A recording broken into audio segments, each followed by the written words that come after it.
folks. Here are a few stories about what's happening in the stars above. Coming in at number 1, NASA's SpaceX Crew 1 mission. Next month, NASA plans to launch its first crew rotation mission with 4 astronauts flying on a commercial spacecraft. Mike Hopkins, Victor Glover, Shannon Walker, and JAXA astronaut Soichi Noguchi are to be the first multinational crew to fly in this new capable vehicle.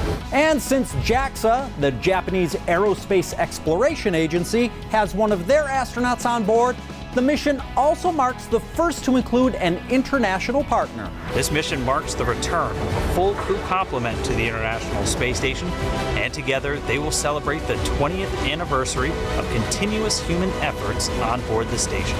Cheers to another 20 years of science aboard the ISS. At number 2, voting from space. Astronaut Kate Rubins and her colleagues will vote by email from the International Space Station in the upcoming presidential election. There's legislation passed a number of years ago to allow astronauts to vote in space. Prior to her latest launch, she spoke about casting her ballot from above. It's critical to participate in our democracy. We consider it an honor to be able to vote from space, and so we fill out a form and we vote via absentee ballot. I think it's really important for everybody to vote, and if we can do it from space, then I believe folks can do it from the ground too. Because in space, no one can hear you scream, but they can record your vote. And third on our list of NASA headlines, a $23 million toilet launched into space.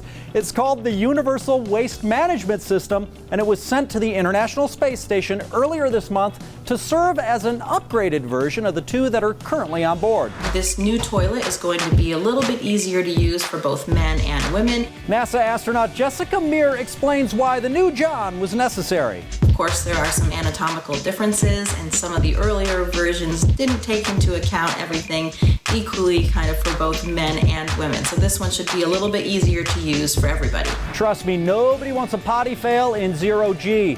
Far out news from NASA on the Buzz List.